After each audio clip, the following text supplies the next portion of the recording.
तो ये है कि हाँ पूरी भागवत नहीं बता पाते, बट लेकिन मैं जितना है कोशिश पूरी यही है कि पूरी की पूरी भागवत को समझा पाऊँ, बता पाऊँ जितना मैं समझ पाई।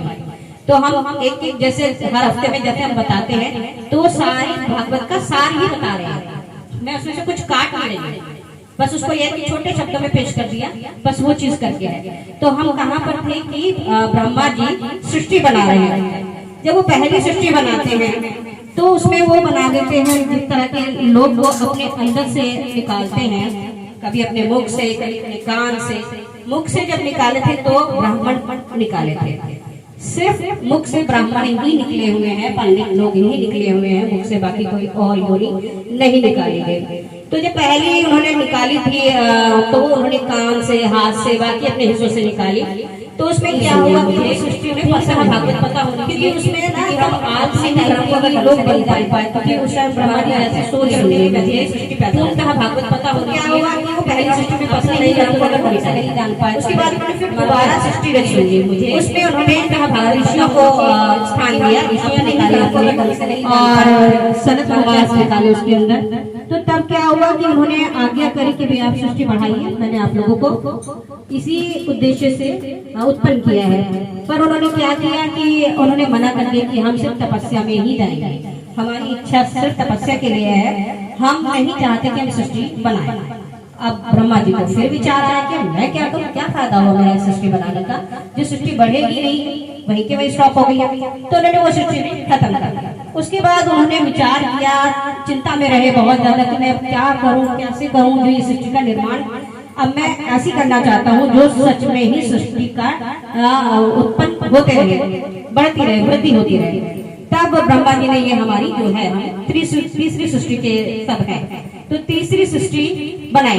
तब उसमें सबसे पहले उन्होंने ब्राह्मण मुख से उत्पन्न किए और उसके बाद फिर ऋषि मुनि सभी संत सभी के सभी उन्होंने करे, जिसमें कि भृगु और अंगिकरा, मतलब ये सभी जो बड़े बड़े कुशल्य जितने भी महर्षि थे साथ ये उत्पन्न किए। उसके बाद फिर उन्होंने उनसे भी कहा, तो उन्होंने कहा कि हम तपस्या को ही चुनते हैं। उन्होंने कहा ठीक है तुम तपस्या में जाओ। उसके बाद ब्रह्मा जी फिर विचार करते कि मुझे क्या करना चाहिए। सृष्टि उन्होंने मिटाई नहीं, सृष्टि वही चली, परंतु उसमें उन्होंने सदस्य बढ़ाने शुरू कर दिए, जैसे कि अपने कान से निकाले।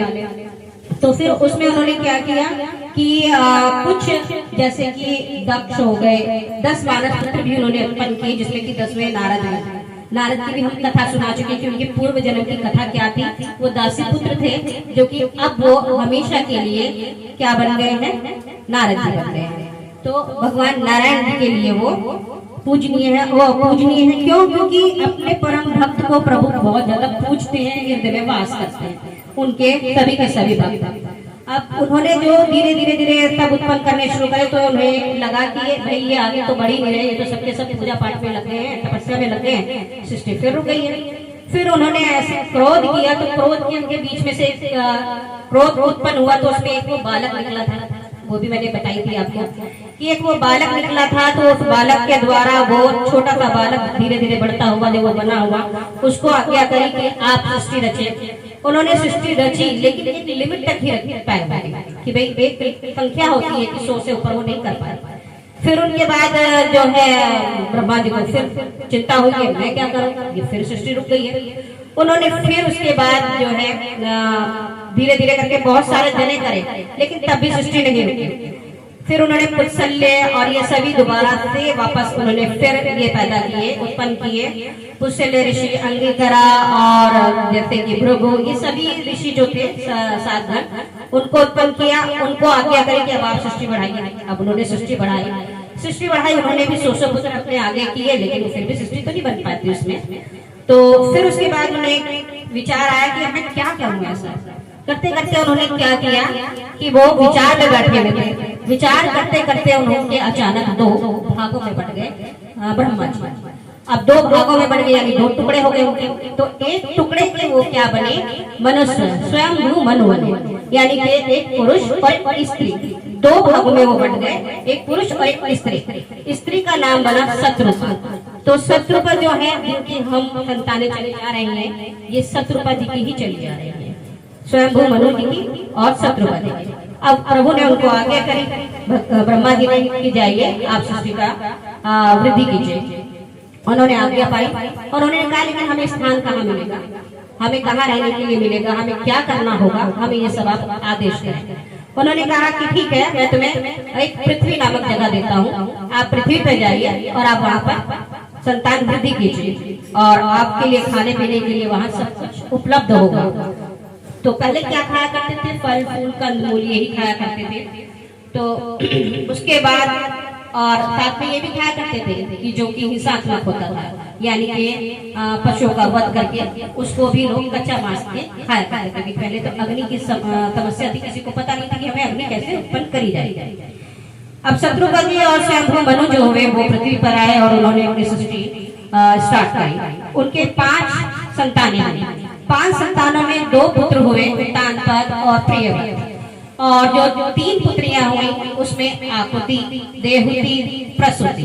3 कन्याएं हुई और 3 कन्याएं ही ने ही इतना संतान बना दिया कि बहुत वृद्धि हो चुकी थी। तो जो आकुति थी, आकुति जी का जो उनकी एक जो ऋषि है रति, उनके साथ विवाह कर दिया। देवहूति जी का कर्दम जी के साथ कर दिया। प्रसूति जी का दक्ष जी के साथ कर दिया। दक्ष जी कौन थे? ब्रह्मा जी के मानस पुत्र, जो कि सती जी के पिता भी बने। तो फिर उनके बाद आगे उन तक की कथाएं दी गई हैं कि आकुति का विवाह जो हुआ उनका वही फिलहाल इसमें स्टॉप कर दिया, आगे अभी वर्णन नहीं दिया गया है। दूसरा देवहूति का था। देवहूति जी जो है वो कर्दम जी को बिहाई गई, तो उनका व्याख्यान दिया गया है कि वो कैसे करके उनके यहाँ भगवान स्वयं नारायण कपिल देव जी के रूप में जन्म लेते हैं। तो देवहूति जी का जब विवाह करना था तो ब्रह्मा जी ने उनको आदेश किया कि जाइए, एक कर्दम नाम जी के ऋषि हैं और वो सरस्वती के किनारे जाकर ठहरे हुए, उनका आश्रम है, आप जाइए वहां पर, वो तपस्या में लीन है और अपनी पुत्री समय आने पे आपको पता लग जाएगा, आप अपनी पुत्री का विवाह कर्दम जी के साथ कर दीजिए। तो उन्होंने जब समय आया, उधर जो कर्दम जी महाराज थे, ऋषि जी थे, वो तपस्या कर रहे थे। वो तपस्या कर रहे थे भगवान विष्णु की। जब उनकी तपस्या पूर्ण हो जाती है, भगवान नारायण जी जो है उनको दर्शन देते हैं और वो कहते हैं कि मैं जानता हूँ तुम्हारे मन की क्या मंशा है, आपका विवाह होगा।